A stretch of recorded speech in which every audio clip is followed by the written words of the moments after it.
Bismillahirrahmanirrahim. Assalamualaikum warahmatullahi wabarakatuh. Bismillahirrahmanirrahim. Wassalatu wassalamu ala Rasulillah Sayyidina Muhammad ibn Abdillah wa ala alihi wa sahbihi wa man tabi'ahu ila yaumil qiyamah. Amma ba'du, wal fatihatu ila hadratin Nabi Mustafa Rasulillah sallallahu alaihi wasallam. Bismillahi abaina wa ummahatina wa ajdatina wa jaddatina wa masyayikhina wa li jami'il muslimina wal muslimat wal mu'minina wal mu'minat, khususan ila ruhi walidina Haji Nasuddin bin Haji Asnawi, walidi Haji Ahmad Ghazali bin Haji Arsyad bin Haji Siti Sana binti Haji Muhammad Saleh, Syekhina Haji Muhammad Mahmud bin Haji Abdul Rahman, Syekhina Haji Mursyid bin Haji Hasan, Syekhina Haji Abdul Wahab bin Haji Abdul Samad, Syekhina Haji Muhammad Muhaji bin Hamzah, Syekhina Haji Syarif Hayman bin Syekhina Haji Ahmad Syarif bin Abdul Ghani, Syekhina Haji Abdul Zain bin Haji Muhammad Zain, Syekhina Haji Muhammad Hasim Mahbub, Syekhina Haji Jamal Musa, Syekhina Haji Abdul Muhsin Saleh, Syekhina Haji Ahmad Zain Midan, Syekhina Haji Muhammad Saleh Mukhtar, Sayyid Muhammad bin Alawi Abbas Al-Malik Al-Fatihah. Bismillahirrahmanirrahim. Alhamdulillah rabbil alamin arrahmanir rahim maliki yaumiddin. Iyyaka na'budu wa iyyaka nasta'in ihdinas siratal mustaqim siratal ladzina an'amta 'alaihim ghairil maghdubi 'alaihim waladdallin. Wa liwalidayya warhamhuma kama rabbayani shaghira. Bismillahirrahmanirrahim. Qala al-mu'allif rahimahullahu ta'ala wa la manha'a bihi wa bi'ulumihi bid-darin amin. Bismillahirrahmanirrahim. Wa fi ghusli janabatin wa fi adanin wa fi ghusli janabatin wa ghairiha min ghuslin wajibin wa mandubin. Selanjutnya yang disunnahkan berwudu menurut Imam Nawawi Al-Baghdadi adalah azan. Orang yang ingin mengumandangkan azan disunnahkan berwudu. Makruh kalau ada muadzin azan dulu baru. Kenapa?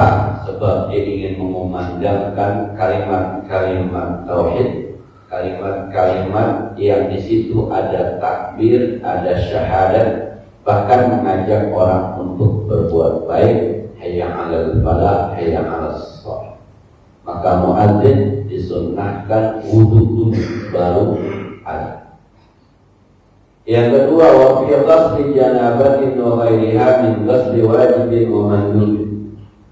Disunnahkan bagi orang yang ingin mandi junub atau mandi sunnah sebelum mandi wudu dulu. Nah, jadi kalau ada orang yang punya junub, entah itu karena hubungan suami istri atau karena haid ibu-ibu, atau kita mau mandi Jumat, atau kita mau mandi 2 hari raya Idul Fitri, sebelum mandi sunnah wudu dulu. Soal nanti misalnya ketiga mandi tersentuh kemaluan menjadi batal, itu urusan belakangan. Nanti habis mandi wudu lagi, wudu yang kedua wudu mau sholat. Ini wudu sebelum mandi, bukan pasca mandi, pra-mandi gitu ya. Jadi masuk kamar mandi, wudu dulu baru mandi junub. Wudu dulu baru mandi Jumat. Itu sunnahnya. Kemudian wa fi iqamatis sholati, dan ketika ingin iqamah sholat. Secara fikih, orang yang adzan dia juga lah yang harusnya iqamah. Makruh kalau ada orang yang adzan siapa, yang qomat siapa. Secara fikih juga, kalau bicara ideal, al-iqamah muta'alliqun bi'iznil imam. Iqamah itu sangat berhubungan dengan izin imam. Jadi kalau imamnya belum mengizinkan, jangan komat dulu. Nah ini jangan pakai mungkin. Pokoknya tengok ada imam komat aja. Hah? Oh ini izin bel kan? Alladzi yu'adzinu wa huwa yuqimu, yang adzan dia yang iqamah. Tapi al-iqamatu mu'atta'alliqun bi idznil imam. Qomat itu bergantung dengan izin imam. Nah, jadi kalau kata imam qomat. Maka kadang-kadang kita yang bukan imam yang minum qomat. Udah qomat, mungkin siapa lagi udah qomat, yang bukan imam tuh biasanya. Nah, yang imam masih diam aja, yang bukan imam kadang-kadang. Ini bicara ideal, bukan berarti salah, bukan. Ini bicara ideal. Idealnya mah rumah harus di plester, harus di Aceh, harus dicat idealnya. Cuma karena dananya kagak sampai di Aceh doang, sampai dicat rumah juga namanya. Cuma belum ideal. Kalau ibadah ideal itu yang azan dia yang iqamah. Sama pada Jumat. Jumat itu kan idealnya khatib juga, imam juga. Jumat nggak boleh khatibnya sama imamnya berbeda seperti di beberapa masjid. Bukan nggak boleh dalam arti haram, bukan, tidak ideal. Dia yang khatib, dia yang imam. Kecuali Idul Fitri, Idul Adha harus beda. Dan itu bicara syiar. Dan banyak Pak, dibikin kita yang ideal, kemudian banyak yang tidak. Sekarang ya ideal itu kalau bisa dilaksanakan, kalau nggak bisa, yang penting terlaksana mesti ideal. Bukan kadang-kadang di satu masjid imamnya yang jadi imam memang nggak datang nentuin izin jadi ini. Jadi ada satu masjid di sana kalau bercandaan guru kita Kiai Roman Sohe itu bercandaan ada imam dua, satu muda, yang tua meriang, yang muda kondangan.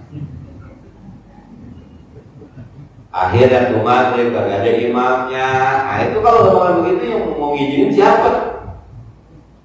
Nah, ada yang bisa, kagak biasa, ada yang berani banget, kagak bisa. Akhirnya yang berani banget suruh maju, ntar kalau salah dari namanya belakang. Kalau bercandaan guru kita tuh Kiai Roman Sohe. Baca inna anzalnahu fi lailatul qadar, kalian belakang til bukan yang tur. Wa ma adraka ma lailatul qadar, tur bukan yang til. Yang belakang yang depan memang menengok nih yang benar til apa tur. Bercandaan guru kita kalau lagi apa namanya tausiah. Nah, kemudian kata Imam Al-Albani tadi, wa fil ibadati ka kitabatil fiqhi, dan seperti ibadah menulis kitab fikih. Para penulis yang hubungannya tulisannya bernuansa ibadah mahdhah disunnahkan berwudu.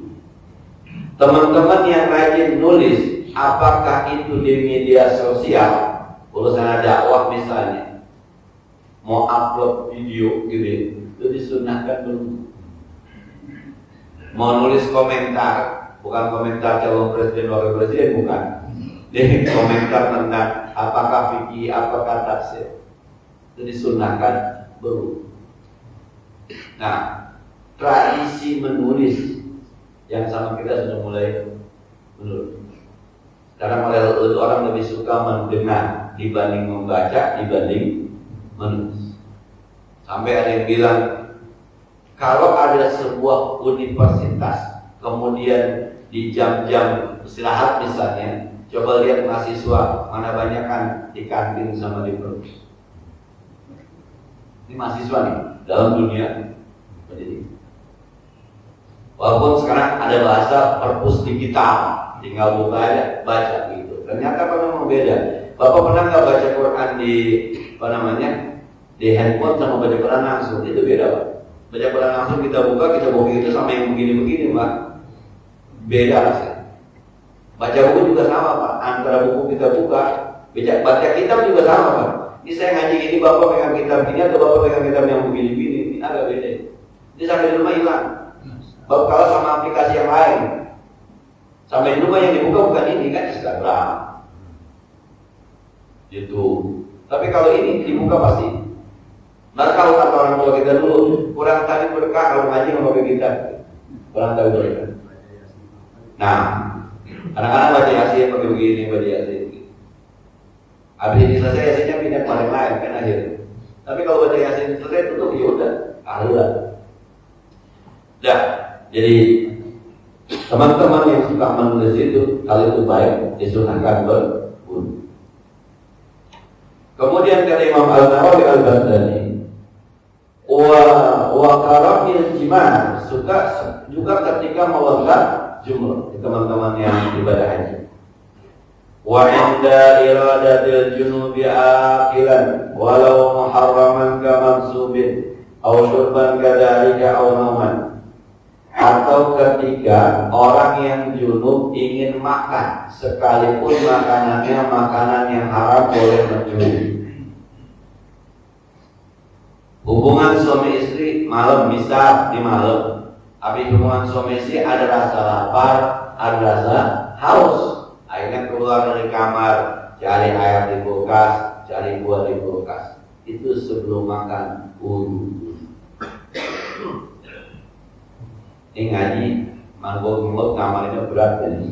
Walaupun airnya ada, wudunya bisa, tapi ngamalinnya kayaknya berat nih. Jadi mau makan jamu doang jatuh, itu pakai wudu. Mandinya belakangan kan? Nah, mandi belakangan, ini wudu doang. Ada lapar, nyendok nasi. Sebelum nyendok nasi, sebelum makan, wudu dulu. Ketika kita berjunub, itu sunnah. Nah, kemudian bahkan kata aunauman atau mau tidur, orang yang habis hubungan suami istri mau tidur, wudu. Awat anjaizan min an arada wa safrilatihi thaniyan wa in kanat al-janabatul ula min ghairi wadin. Atau ada orang yang hubungan suami istri, mohon maaf, lalu pengen nambah ronde kedua. Nah, kan belum mati tuh. Maka antara hubungan suami istri pertama dengan kedua diselang dengan Bahkan kata Imam Nawawi, sekalipun junub yang pertama bukan disebabkan hubungan suami istri. Gimana kalau pemahaman? Yang pertama junubnya bukan hubungan suami istri, yang kedua junubnya suami istri, maka di antara junub pertama dengan junub kedua ada wudu. Nah, jadi kalau ini kayaknya pengantin baru yang begini mah, yang udah tua mah kayaknya, itu diselang dengan berwudu. Antara hubungan pertama, ronde pertama dengan ronde kedua ada jedahnya itu berwudu sunnah. Nah, lagi-lagi Pak, ini ngaji pahaman yang gampang, ngamalin yang berat. Wa in kana amal muharram kazina fala yusanu lahu wudu. Tapi hubungan suami istri yang haram seperti zina tidak disunahkan berwudu, justru penghinaan wudu. Itu sama juga orang menyolong bismillahirrahmanirrahim, mudah-mudahan tak kelihatan. Itu penghinaan itu. Jadi kalau tanda tangan akhirnya ada korupsinya, bismillahirrahmanirrahim, itu penghinaan. Nah, jadi ada pemaling, ketangkap polisi yang menghancurkan jendela kaca mobil, disuruh praktek sama polisinya, bagian prakteknya itu menjahitnya. Itu kan ada ininya. Terus sambil cari praktek, bismillahirrahmanirrahim, ditoyor polisi, pakai baca bismillah itu penghinaan. Ketika ada orang dari berzina baca bismillah, kemudian mencuri baca bismillah, atau berwudu dulu. Saya dapat cerita dari teman yang mohon maaf sekali lagi. Saya nggak berani nyebut daerah, jadi ya. Dari daerah di sebelah sana itu ada yang kerjaannya merampok bank Singapura. Terus sebelumnya tasyakuran dulu katanya. Kalau kata ibadah orang pergi haji mah pakai walimat apa? Dia bilang ini, Pak Ustaz, itu Ustaz yang disuruh bagaimana ya? Jangan tanya saya. Mungkin Ustaz ini kan terancam kan nih kalau buka kebaca mati gue dibacok. Bisa jadi. Dia bilang itu sampai potong kerbau ketika mau berangkat merampok Singapura di sana, Thailand di sana. Ada sebuah daerah.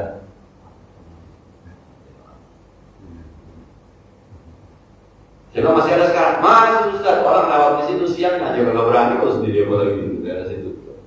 Nah, saya sebut aja, saya mohon maaf. Di hati saya ada, kan nyebutnya Pak. Takut di sini ada orang tua saya malu. Tuh, itu sudah penghinaan. Tapi mungkin sekali lagi. Kenapa Ustaz selalu mau rasa Quran segala macam? Karena barangkali posisinya terancam. Ini mah harus dibaca ini. Soal balikan yang nggak ngerti kenapa mau gimana kan doanya. Tapi kalau nggak dibaca bisa-bisa yang dirampok kiainya Pak. Yang dirampok Ustaznya karena dia ada Ustaz biasa sebenarnya. Nah,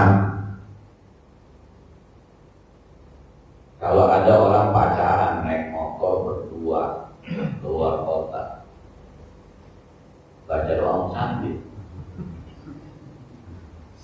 Allahumma inna nas'aluka fi sahrina hadza al-birra wa taqwa wa min al-amali ma taqwa. Ya Allah, mohon pada kamu dalam musafir yang ada takwaan dan keimanan. Gimana? Nah, orang yang boncengan tapi pacaran ke puncak, ke Bandung naik motor, naik mobil tidak diperkenankan poso berjamaah. Sebab musafir maksiat. Nah, itu kan salah satu cara musafir yang dibolehkan itu musafirnya mubah. Ya kalau sunnatan dan kewajiban seperti haji seperti umroh apalagi ini maksiatan, yang maksiat tidak boleh kosor jam. Nah, kalau kondangan Ustaz itu mubah, boleh. Melamar boleh, nikah boleh, kosor jam. Yang nggak boleh maksiat. Kalau marahin janda Ustaz, terserah Anda. Itu maksiat apa ibadah kan?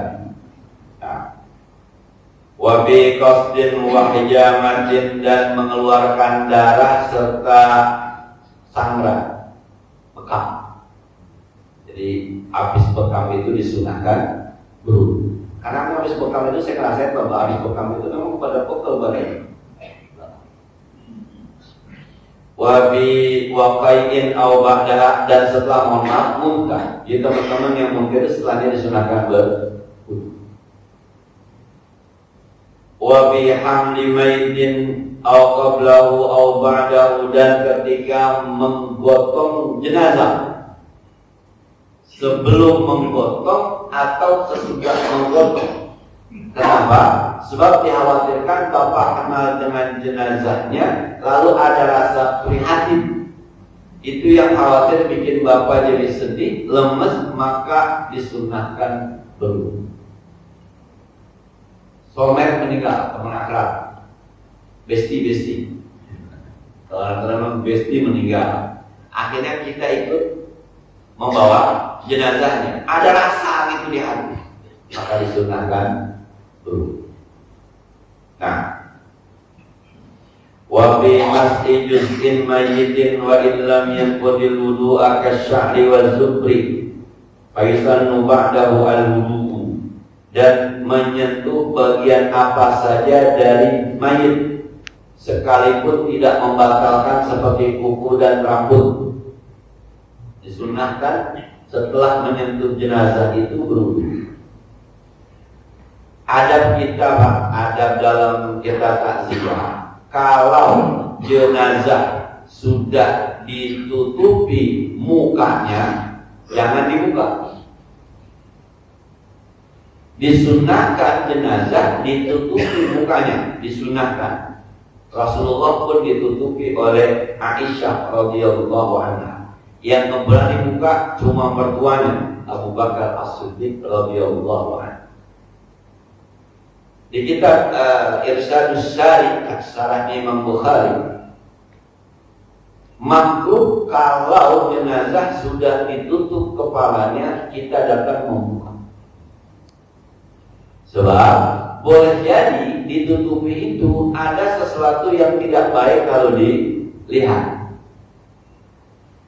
Katanya Pak, jenazah kalau meninggalnya karena serangan jantung itu akan ada lebam-lebam hitam di badan. Katanya. Jadi kalau dibuka khawatir nanti ada yang komentar, itu mama bukan ya, jangan-jangan udah disiksa, tahu. Mohon maaf, kalau ada orang meninggal katanya karena kanker rahim, itu aromanya nggak bagus. Nah, khawatir nanti. Atau saya pernah, Pak, yang saya bilang, saya pernah cerita, saya sudah mau dibukain. Saya dulu pernah ada murid di Anida, mohon maaf, tenggelam di sungai. 1 minggu baru angkat. Dari sana, saya bagian depan ditutup. Udah maksud saya jangan dibuka, udah jangan dibuka. Kan Bapak bisa bayangin, Pak, orang seminggu dulu gimana? Mungkin orang tuanya kadang dulunya yang datang, dia bukain, Pak. Bukan akhirnya saya yang serem.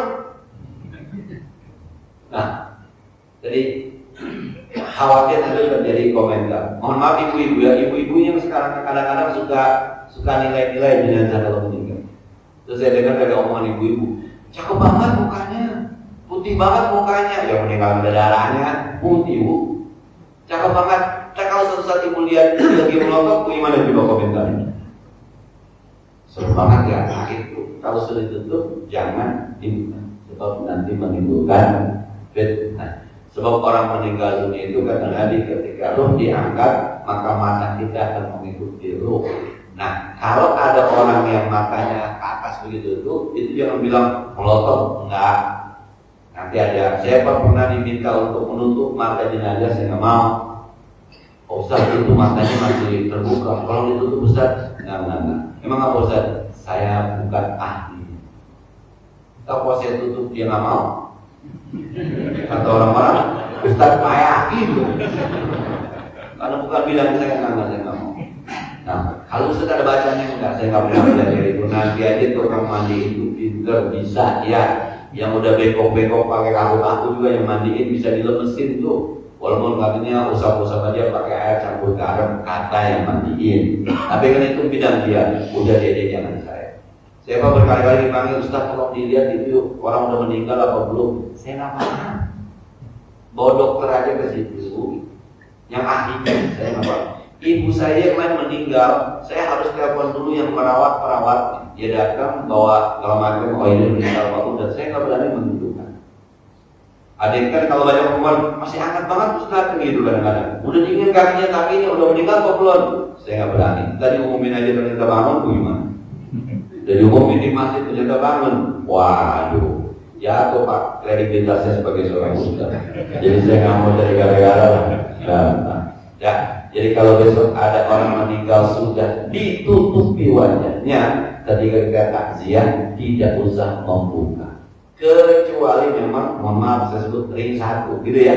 Ring 1 itu bisa ayahnya, bisa ibunya, atau sengaja dibukakan oleh keluarganya karena memang orang dekat itu silakan. Tapi kita jangan khawatir nanti ada sesuatu yang memang sengaja ditutupi. Orang meninggal karena mohon maaf pecah pembuluh darahnya itu bisa keluar darah dari berbagai lubang gitu. Di kupingnya keluar, di hidungnya keluar, di matanya keluar. Itu kalau meninggal karena pecah pembuluh darah karena serangan otak ke dalam otak itu. Karena beberapa saya pernah menemukan itu karena kan ada orang-orang yang takut komentarnya berbeda. Kalau di kampung ramai aja Pak, di hari ini dikuburin malam hujan, besoknya kan ada orang pegang tanahnya itu ambles bebes gitu karena padat di hujan, komentar lagi. Ada bolong dia main itu semua mereka. Dapat 2 bulan 3 bulan kan dinding harinya patah Pak. Yang dapat dinding hari dinding hari kayu Pak. Lama-lama keropos patah, maka di atas turun komentar lagi. Nah, mau di kampung banyak bener tuh. Padahal yang komentar yang ada kuburan dia seperti apa kita nggak tahu itu. Ya Pak, yang begitu yang wajar-wajar saja lah, yang biasa. Terus sekali lagi, yang ada bahasa di kita menyentuh anggota jenazah, anggota badan saja, mana saja disunahkan berwudu sekalipun tidak membatalkan. Nah, selanjutnya wabi lamsir rajuli awil mar'ati badanil unsa, dan orang laki atau orang perempuan yang menyentuh badan banci. Ini bukan banci yang bawa kentongan Pak, yang melentang-melentang. Ini banci yang punya kelamin dua, hermafrodit, atau tidak punya kelamin sama sekali. Orang lahir, main ada tuh pemain voli yang memilih jadi TNI, yang memilih jadi laki-laki aja. Orang lahir punya kelamin ganda, kelamin laki ada, perempuan ada. Itu yang dalam bahasa faraid disebut unta musyir. Unta musyir, atau dia lahir tanpa kelamin, itu bagi warisannya bagaimana? Itu namanya unta musyir. Kan dia nggak tahu Pak laki atau perempuan. Maka kalau ada orang laki menyentuh badannya, menurut mazhab Syafi'i, bersentuhan laki perempuan kan batal. Lagi kagak jelas laki atau perempuan, maka disunahkan berwudu. Sekarang yang perempuan yang menyentuh, kan juga sama, dia belum jelas laki atau perempuan. Maka kalau pakai mazhab Syafi'i disunahkan berwudu karena ketidakjelasan laki atau perempuan. Maka kalau urusan faraid itu ditunggu. Misal ada orang tua meninggal, anaknya masih kecil, kelaminnya ganda, ini mau dihitung laki atau perempuan? Dilihat saja mana yang berfungsi. Ternyata dua-duanya berfungsi. Nah, ini muskil nih, muskil. Kalau satu berfungsi, satu kagak, nggak jadi muskil. Muskil itu susah, sulit. Kalau kata orang Arab, maaf muskil, nggak ada yang susah, nggak ada yang susah, gitu ya, maaf muskil, sulit. Maka ditunggu aja kan, kira-kira haid atau tidak. Kalau ternyata haid, berarti perempuan. Ternyata haid juga, keluar sperma juga, wah repot. Keluar, dilihat nanti pertumbuhan badannya, dadanya membusung tidak. Ternyata dadanya membusung sekaligus jenggotan, repot kan. Itu namanya unta muskil. Tapi kalau ada yang berfungsi, ada yang tidak berfungsi, maka tidak jadi muskil, laki berarti. Masalah di faraid Pak, kalau ada orang meninggal, istrinya masih mengandung, itu anaknya mau dihitung laki atau perempuan? Yang belum tahu. Nah, atau dihitung kembar, atau dihitung. Nah, ya gampang Ustaz, USG aja enak aja. Berapa banyak USG yang itu kan? Saya termasuk, karena saya yang pertama itu ketika di USG 7 bulan laki, 8 bulan laki, 9 bulan perempuan. Nah, ketika 7 bulan di rumah sakit Cingkrang, saya masih ingat namanya dokter Edward rumah sakit Cingkrang. Laki Pak, oh iya udah, saya namanya Muhammad Aizillah. 8 bulan laki Pak, Muhammad Aizillah. 9 bulan pindah rumah sakit perempuan Pak. Nah, siapa namanya? Akhirnya saya bilang sama rumah sakit, sama rumah waktu itu ada rumah sakit apa namanya, karya ibu apa gitu ya, ibu sebelah sini. Bukan rumah sakit karya. Dok, saya udah 2 kali USG laki. Coba Bu tidur lagi Bu. Dia bilang begini, mohon maaf Pak Haji, berdasarkan ilmu yang saya miliki, ini perempuan. Saya bilang 2 kali. Nah, mana namanya udah ada Muhammad Aizillah. Lahir Pak, perempuan. USG. Jadi ya, sekali lagi memang kalau kata dokter anak kemarin hasil yang lahir agak bermasalah, Pak, jangan disalahkan dokter kandungan. Dokter kandungan kan melihat anak di dalam kandungan. Saya dokter anak melihat anak itu sudah keluar. Jadi sekarang urusan saya keluar, ini anak bermasalah. Jangan salahkan yang kemarin dokter kandungan, jangan salahkan. Ini dokter anak udah jelas kata dia begitu. Maka ketahuan laki perempuannya pas sudah lahir, nggak bisa berdasarkan hasil USG. Yang udah lahir aja bisa ketukar Pak di Bogor. Nah, jadi ya itu unsa muskil yang lahir tanpa kelamin atau punya kelamin ganda, dan ternyata di dunia nyata ada. Jadi kelamin itu wanita hamil, unsa muskil atau mafqud. Mafqud itu ahli waris yang hilang, tidak jelas kemana. Itu bagaimana cara bagi warisannya? Dianggap ada atau tidak? Maka dalam bahasa hukum ada istilah kematian berdasarkan hukum. Jadi dia juga pengadilan, saya punya abang, ini hilang, nggak pulang-pulang, nggak jelas di mana, mau bagi waris nih. Kira-kira masih hidup apa mati? Pengadilan nanya, lahirnya tahun berapa? Ini berapa, ini berapa?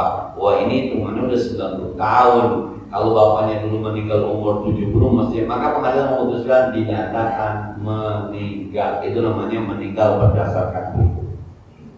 Kalau diwaris itu berdasarkan hukum pengadilan. Nah, tapi kalau kira-kira umurnya 60 masih hidup ini, ya udah dianggap hidup. Jadi disisakan warisannya. Nanti kalau dia pulang dikasih itu. Itu teorinya apa? Kayaknya prakteknya hilang semua apa ya? Itu teorinya. Teori kalau ada yang hilang tuh disisain buat yang hilang. Itu teorinya. Tapi kayaknya kata saudaranya sayang tuh nggak ada yang garap. Nah, dah menyentuh. Kemudian wabi masih ahadi kubulaihi wa mahalli sunnatiyatil wudu ba'da dzalika idza massa kullu min ar-rajul wal mar'ah ghairi mahram, dan menyentuh salah satu dari dua kemaluan unsa dan tempat disunahkannya berwudu setelah demikian itu apabila menyentuh apa yang tidak dia punya. Misal unsa muskil punya kelamin dua, ada yang perempuan menyentuh kelamin lakinya, kan belum tentu ini yang berfungsi atau tidak, maka disunahkan berwudu. Atau yang laki menyentuh kelamin perempuannya, maka disunahkan berwudu. Tapi kalau yang laki menyentuh kelamin lakinya, yang perempuan menyentuh kelamin perempuannya, tidak dianggap membatalkan wudu, tidak disunahkan berwudu. Ini bicara tentang unsa muskil. Jarang terjadi, tapi memang pernah terjadi. Nah, jadi baik sebelum dilanjutkan wabi masjid amrul hasan labi bin akhi wallahu a'lam. Sebagaimana biasa yang ada pertanyaan tentang atau lainnya kita disusul lebih lanjut di persilahan. Terima kasih. Maka yang sering yang saya laksanakan kan begini, innama a'malu binniyat. Kita begitu semuanya dengan baik wajib maupun sunnah. Jadi kita sudah berbicara tentang masalah apa saja, di mana saja kita selalu berwudu terutama masih hidup. Jadi kalau pokoknya kita mau mandi wajib. Kalau saya yang sering kerjakan, ya memang wudu dulu.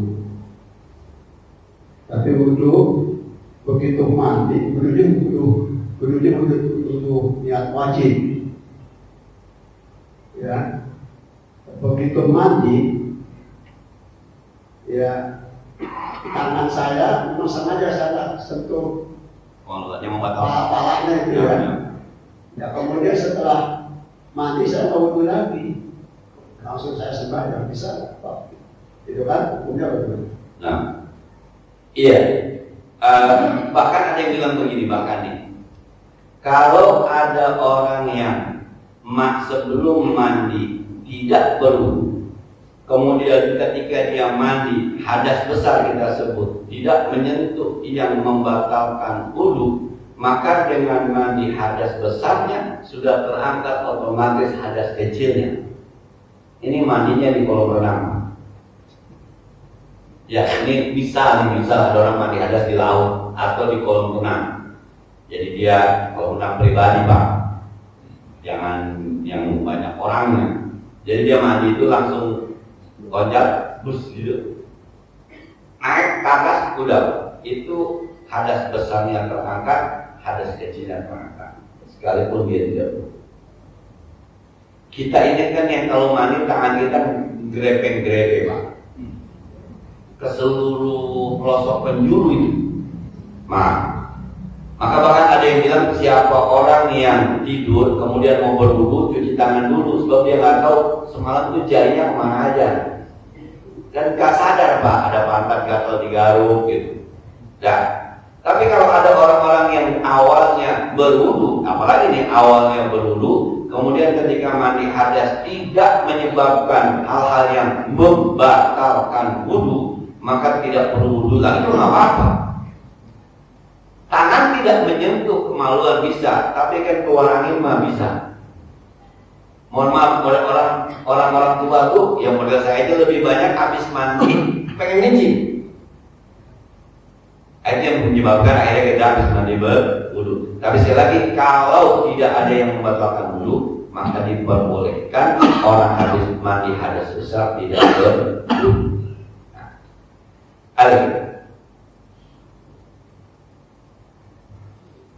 Logikanya, kalau yang besar diangkat, yang kecil itu. Kalau yang kecil diangkat, yang besar.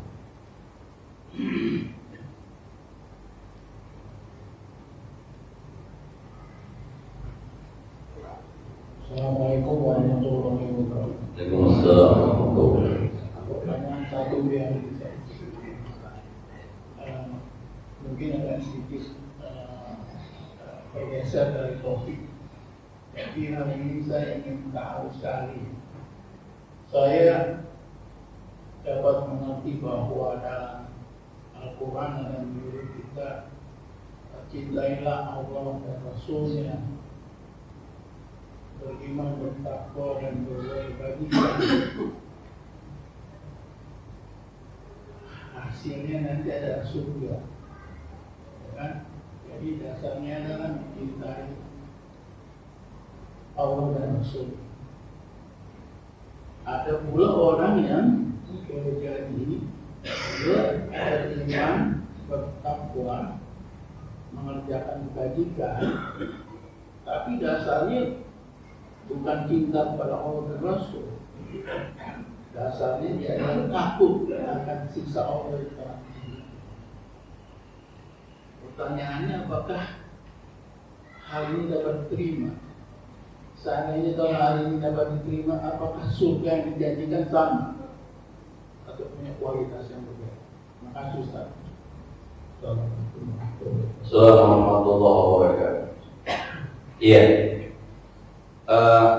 Ini juga yang menyebabkan ulama-ulama sufi kita membagi antara khauf dengan roja. Khauf artinya takut, raja artinya penuh harap. Kalau kita menyembah Allah landasannya cinta, maka roja kita yang lebih maju ke depan. Setiap orang ada khaufnya, ada roja. Saya suka mengatakan begini, kalau orang tua kita atau bapak-bapak memasukkan anaknya ke pesantren, itu pasti ada khauf dan roja. Kira-kira landasan masuk ke pesantren apa? Ya gitu. Kalau masuk ke pesantren melihat anaknya nih emang minta di pesantrenin, pengen mengaji kitab, maka muncul rojaknya. Rojak itu anak kau masih betah. Tapi kalau dari awalnya, ini anak kau ke pesantren ini bagus, bisa main HP segala macam, maka dia pesantrenin, maka yang muncul khaufnya betah apa kagak ya. Tapi dua-duanya sama-sama pesantren. Nah, semua orang ada khauf. Kata Rasulullah SAW, la yadamil khawfu warraja'u fi qalbi mu'minin illa warraja'u yawid. Tidak berkumpul rasa takut dan rasa cinta di hati orang mukmin kecuali cintanya yang Allah. Nah, gini misalnya, bapak-bapak sekarang ini tadi sholat subuh jamaah ke masjid, itu kan awalnya bukan karena suka, bukan karena demen, bukan karena butuh, awalnya keterpaksaan. Tapi lama-lama, kok jadi kalau bahasa Betawi, jadi gua kudu jamaah gitu. Kalau ditanya, emang kenapa kalau sebenarnya sendiri? Nggak apa-apa, tapi gua kudu jamaah. Itu kata kudu jamaah itu sudah sampai. Jadi soal, nah itu sudah saya sampaikan. lebih berorientasi kepada khauf. Maka kalau ngaji fikih, ada fikihnya di Imam Ghazali, itu rada-rada ribet memang. Karena itu lebih kepada khaufnya. Tapi kalau ngaji kitab Hikam Ibnu At-Sakandari, itu lebih kepada rajaknya. Maka ada orang sholat, kalau cerita Ghusbah, ngadu sama seorang imam yang mazhabnya mazhab rojak, dia bilang, ya, saya diterima pakai sholat saya kan. Kata seorang imam, Anda sudah bisa sujud saja di depan Allah, udah luar biasa. Jangan lagi berpikir diterima atau tidak. Anda udah mau sujud saja, sudah luar biasa. Nah, maka di Indonesia yang digayat kata Yakub Musbah adalah mazhab rojak. Lebih banyak rojak.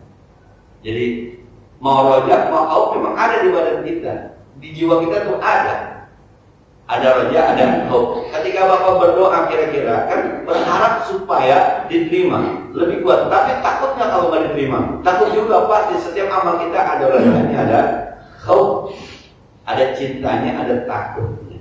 Tapi ketika takut dan cinta ada di hati orang mukmin, pasti yang menang adalah cinta.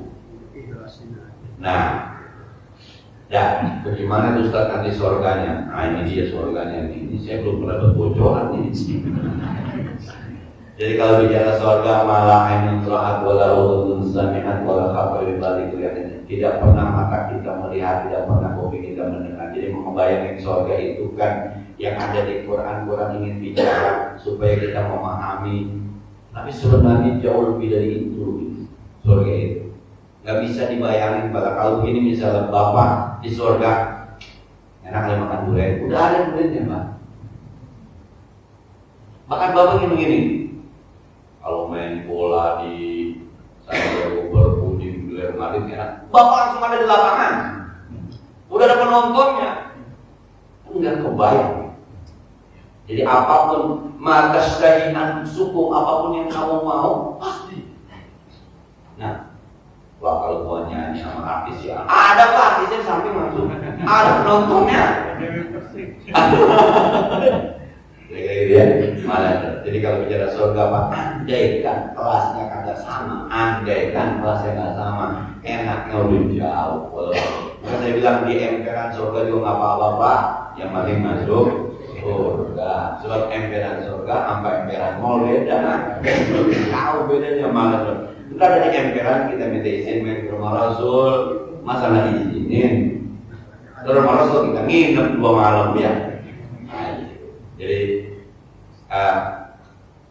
khauf dan roja itu memang ada semuanya. Semua. Dalam pesan apa juga Bapak buka bisnis, mudah-mudahan sukses. Tapi khawatir juga nggak sukses. Itu kan khauf dan roja, cinta dan. Nah, kemarin saya bercanda sama Kiai Mahmud Asir.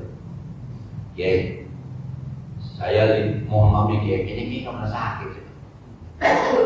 Kiai ngomong sehat-sehat aja, ambu amat. Kalian gue sakit. Iya sih, saya nggak pernah lagi. Tapi kalau saya lihat tuh Kiai, ya yang mudah-mudahan minta saya banyak Kiai. Apa jawabannya? Lu demen aja yang lu kerjain. Lu demen aja yang lu kerjain. Lu jadi apa? Lu demen aja. Rumusnya lu demen, bahasa cinta tadi. Lu demen, lu cinta dengan apa yang lu kerjain itu jadi apa? Nikmatin aja. Jangan banyak bisnis. Sehat gitu. Tapi Mahmud masih ternyata begitu. Orang kalau pakai takut sakit dulu Pak. Maka itu yang dibawa nyantai aja, dibawa nyantai. Terlepas dari itu, sekali lagi khauf dan mahabbah, cinta dan takut, khauf dan roja memang perlu menyertai kita. Tapi ujungnya yang akan menangkan cinta kita kepada Allah Subhanahu wa Ta'ala. Demikian ya. Al-Fatihah. Bismillahirrahmanirrahim. Alhamdulillahirabbil alamin arrahmanir rahim maliki yaumiddin. Iyyaka na'budu wa iyyaka nasta'in ihdinas siratal mustaqim. Shiratal ladzina an'amta 'alaihim ghairil maghdubi 'alaihim waladdallin. Allahumma shalli wa sallim wa karim wa barik 'ala sayyidina Muhammad wa 'ala ali sayyidina Muhammad. وَنَفَعْنَا بِمَا عَلَّمْتَنَا وَزِدْنَا عِلْمًا يَنفَعُنَا رَبَّنَا زِدْنَا عِلْمًا نَافِعًا وَعِلْمًا صَالِحًا وَلِسَانًا ذَاكِرًا وَقَلْبًا شَاكِرًا. صلى الله على سيدنا محمد وعلى آله وصحبه وسلم. والحمد لله رب العالمين. السلام عليكم ورحمة الله وبركاته.